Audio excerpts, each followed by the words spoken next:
And now the final web series that I want to talk about today is a mockumentary web series, which is also available in Netflix. And before recommending this series, I want to tell you what a mockumentary is. Okay, so mockumentary is a type of a movie or television show depicting fictional events, but presented as a documentary. It is also called a docu-comedy. Documentary फिल्महरू चाहिँ maximum अब एकदम serious टोनको हुन्छ, एकदम serious serious कुराहरूको इस्युहरूको बारेमा हुन्छ नि, प्लस भएको रियल घटनाको बारेमै त्यसलाई मजाले फिल्म जस्तै बनाएर देखेर हुन्छ। रियल मान्छेहरूको इन्टरभ्यू लिएर उनीहरूले इन्टरभ्यू दिँदाखेरि भएको घटनाहरूकै आधारमा हुन्छ नि, डाटाहरू सबै त्यसरी नै मजाले मिलाएर त्यसरी प्रेजेन्ट गरेर पास्टमा प्लस प्रेजेन्टमा त्यसको कम्बिनेसनमा एकदम राम्रोसँग प्रेजेन्ट गरेर हुन्छ डकुमेन्ट्री फिल्ममा। ठ्याक्कै त्यसको उल्टो चाहिँ मकुमेन्ट्री चाहिँ अलिकति फरक खाले छ। मकुमेन्ट्री चाहिँ ठ्याक्कै उल्टो भनिहालेँ मैले। प्रेजेन्टेसन सिरियस नाटकीय ढङ्गमा हुन्छ, तर कुराहरू प्लस इस्युहरू अलिक फनी अनि जिस्किने पाराले देखाएको हुन्छ। It gives us a comedic flavour to taste. Wow, it's very nice. There are so many popular mockumentary shows out there that most of us know about those shows, and we love them for its quality content. For example, shows like The Office American version, Arrested Development, etc. मैले हेरेको चाहिँ यति हो, तर योभन्दा पनि अझ राम्रो मकुमेन्ट्री सोहरू छ, जस्तै मोडर्न फ्यामिली भयो, तपाईँको पार्क्स एन्ड रिक्रिएसन्सहरू पनि छ राम्रो, जुन मैले हेरेको छैन। मैले हेरेको चाहिँ बस यो अफिस र अरेस्टेड डेभलपमेन्ट त धेरै पहिला हेरेको थिएँ, पछि यो सिरिज पनि क्यान्सल भएर रिन्यू भएर आएको थियो, त्यही भएर मैले त्यो चाहिँ अहिले नयाँ चाहिँ हेरेको छैन। पुरानो चाहिँ एकदम राम्रो छ। Highly recommend those shows also, but let's talk about the series that I personally want to recommend today. It's called American Vandal. So in 2017, a few YouTube channels were talking about an underrated show on Netflix, which was called American Vandal. Show राम्रै थियो, तर त्यति सोचेको भन्दा राम्रो नचलेकोले नै होला यसको सिजन 2 पछि यो क्यान्सल नै भयो। आई मे बी रङ, किनभने अब फिल्म तपाईँको रोटन टमेटोजमा प्लस आइएमडीबीमा गएर हेर्नुहुन्छ भने रेटिङ एकदम राम्रो छ यसको। रोटन टमेटोजमा कम्तीमा 98% र 91% रेटिङको फ्रेस रेटिङ छ यसको। But I hope it makes a comeback, किनभने सो एकदम राम्रो छ। American Vandal is an American mockumentary web television series created by Dan Perrault and Tony Yacenda. Season 1 को प्लटको कुरा गर्नुपर्दा क्यालिफोर्नियाको हेनोभर हाई स्कुलमा एक दिन फ्याकल्टी मेम्बरहरूको 27 वटा गाडीमा डिक पिनसको स्प्रे पेन्टिङ गरेर कसैले त्यसलाई त्यो गाडीहरू 27 वटा भ्यान्डलाइज गरिदिएको हुन्छ। The vandal spray painted obscene images on 27 cars. Oh my God. So it's a large prank done by someone, and the blame goes to this student called Dylan Maxwell, who is famous as a class clown. Everyone thinks I did it. Everyone. Dylan definitely did it. Of course he did it. He acts like he is funny in his classes and has been drawing penis with balls and posting them in net. He's like a known dick drawer. Another day, another day. वेबसाइटमा आफ्नो social मिडियामा चाहिँ त्यसरी हुन्छ नि, टिकहरू बनाएर post दिएर post गरेर हुन्छ उसले। त्यही भएर अब हुन्छ 27 वटा गाडीमा त्यसरी अब स्प्रे पेन्टिङ गरेर त्यस्तो केटाहरूको लिङ्ग डिकहरू त्यसरी बनाइसकेपछि अब त्यही स्कुलको यो केटाले बनाएर त्यसलाई डाइरेक्ट ब्लेम जान्छ, त्यसलाई हुन्छ नि यही मान्छेले गरेको भनेर उसलाई आरोप लाग्छ। And he is expert from the school. I'll never understand what's so amusing about penises. Soon there are two sophomore students, Peter Maldonado and his friend Sam Eklund, who are trying to solve this case of vandalism. उनीहरू चाहिँ हुन्छ नि project, आफ्नो स्कुलको project भनौँ कि passion project भनौँ, पहिलेदेखि नै हुन्छ नि एउटा डकुमेन्ट्री भए पनि जे एउटा फिल्म बनाउने उनीहरू पहिलेदेखि नै सपना जस्तै भनौँ न, ड्रिम जस्तो भइरहेको हुन्छ। प्लस प्रोजेक्ट पाइसकेपछि अब केही न केहीको बारेमा त डकुमेन्ट्री बनाउनु पर्छ भनिसकेपछि अब स्कुलमा त्यस्तो ठुलै काण्ड भइसकेपछि अब यसकै बारेमा अब हामीले रियल डकुमेन्ट्री हुन्छ नि टाइपले अब त मकुमेन्ट्री हो डिस्काउन्ट हिसाबले भन्दा छ, तर रियलमा चाहिँ त्यो सिरिजमा चाहिँ उनीहरूले डकुमेन्ट्री फिल्म दुईजना साथी पिटर र स्यामले त्यसरी सुरु गर्छ। Now they investigate and find out that Dylan is not guilty and someone is trying to blame him. उसलाई कसैले फसाउनु खोजिरहेको छ।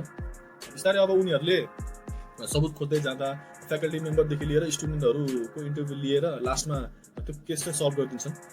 And I kid you not, कसरी उनीहरूले त्यो पत्ता लगाउँछन् एन्ड मेन आरोपीको को हो भनेर लास्टमा खोलाउने चाहिँ साँच्चै अचम्मको छ। त्यो सिरिज हेर्दै जाँदाखेरि लास्टमा अब उनीहरूलाई पनि थाहा हुन्छ, प्लस हामीलाई त्यो कुरा थाहा पाइसकेपछि ओ सेट कसरी यस्तो पनि हुन्छ है भनेर हुन्छ नि अचम्म खाले कमेडी टाइपले त्यस्तो हुन्छ नि, सस्पेन्स थ्रिलर पाराको त्यसरी देखेको छ। Because there is so much suspense going on, you will binge watch this series अब त्यो हेर्दै जाँदा नयाँ नयाँ कुराहरू पत्ता लाग्दै जान्छ. They suspect each and every person they interview.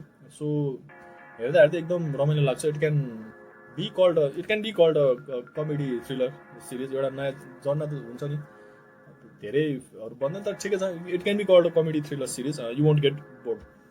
For example अब सुरुको कमेडी सिनहरूको कुरा गर्नुपर्दा हुन्छ नि अब एकदम सिरियस टोनमा अब त्यो डिलनलाई जब आरोप लाग्छ उसलाई आरोप लागिसकेपछि he is expelled from school. अब स्कुलबाट निकालिदिइसकेपछि पिटर र स्यामले त्यो हुन्छ नि इन्टरभ्यू लिन्छ उसको आउँछ अनि इन्टरभ्यू दिएर हुन्छ. हो मैले डिक र बल्स डाइलनले चाहिँ हुन्छ नि हो मैले डिक र बल्सहरू बनाएर फोटो खिच्थेँ नेटमा पनि हाल्थेँ. तर त्यो गाडीमा जुन डिक र बल्सहरू बनाएको छ त्यसमा मेरो एउटा सिग्नेचर के छैन भन्दाखेरि बल्सहरूमा कपालहरू ड्रइङ गरिएको छैन. मैले जति पनि डिक र बल्सहरू बनाउँछु त्यसमा चाहिँ कपाल गरेको छु यसमा चाहिँ छैन. So there are no hairs drawn on them. So I am innocent जस्तै भन्छ उसले. Ball hairs. The ball hairs.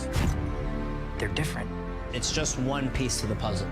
This is going to take way more than just ball hairs. अनि अब त्यो कुरा फ्याक्ट चेक गर्दा पनि थाहा हुन्छ कि you know this guy is telling the truth. I know I didn't do it. तर झुटो पनि बोलिरहेको हुनसक्छ एक हिसाबले because it was a ridiculous fact that everyone was ignoring. So just go and watch season 1 first. You won't get bored. जस्ट अल्छी लाग्दो सिरिज नै हो एकदम मजा आउँछ. टाइम मजाले पर्छ तपाईँहरू. The administration has something to hide. This isn't about dicks. This is about the justice system. You got the wrong guy. I mean, there's still someone out there. अब सिजन 2 को कुरा गर्नु पर्दाखेरि चाहिँ कास्टहरुमा दुईजना मात्र रिकरिङ क्यारेक्टरहरु हुन्छन् त्यही पिटर र स्याम. उनीहरुको यो सिजन 1 को अमेरिकन भ्यान्डल शो चाहिँ एकदम पपुलर भइसकेपछि अब अर्को हाई स्कुलमा एउटा ठुलै अर्कै काण्ड भइसकेपछि त्यहाँ चाहिँ उनीहरुलाई बोलाउँछन्. तिनीहरुले पहिलाको स्कुलमा आफ्नो स्कुलमा त तर्कै नचायो पर्पेट्रेटरलाई त्यो क्रिमिनललाई त समाति हाल्यो. अब हाम्रोमा पनि यसरी भ्यान्डलाइज भएको छ एउटा डकुमेन्ट्री अब इन्टरभ्यु लिएर तिनीहरुले सल्भ गर्नु पर्यो भनेर उनीहरुलाई त्यहाँ बोलाउँछन्. So Peter and Sam were the investigators in this season as well, but they are hired and called in another school of case. In this season, there is this Catholic high school named St. Bernardine in Bellevue, Washington. An incident occurred during the school lunch in which several students drank the lemonade offered, unaware that they were tainted with laxatives, causing them to defecate across the school grounds. I don't know how else to describe it. खाजा खाने टाइममा स्कुलको क्याफेटेरियामा पाउने लेमोनेडमा कसैले चाहिँ त्यसमा ल्याक्सेटिभ भन्ने chemical हालिदिएर त्यो खाने मान्छेहरू ठाउँका ठाउँ सिट गर्ने हग्ने भइदिन्छ. It didn't really hit me right away. And then it really hit me. Lemonade was contaminated. स्कुलमा ठुलै काण्ड भइसकेपछि त्यसको जिम्मा चाहिँ एउटा एनोनिमस मान्छे एउटा एनोनिमस प्लेयर मतलब कसैलाई थाहै नभएको एउटा हुन्छ नि क्रिमिनलले चाहिँ call itself the third burglar भनेर चाहिँ लिएको हुन्छ. So season 2 is the case of catching the third burglar.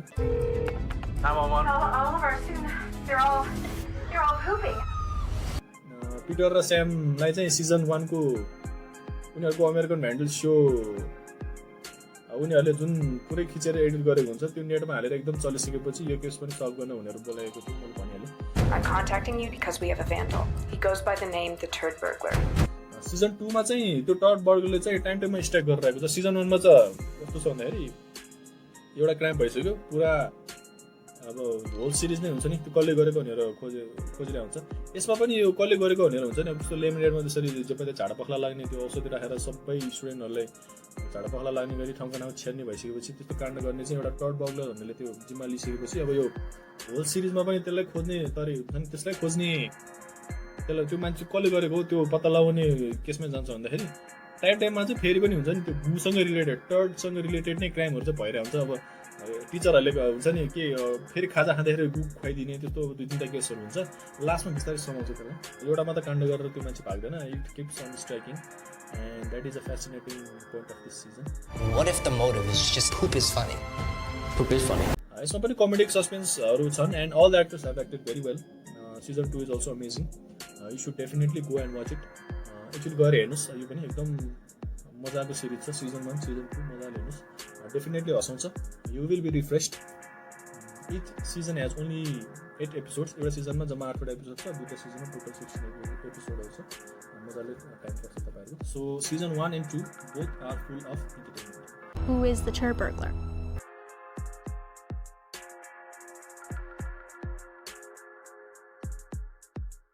So these are my recommendations for this week.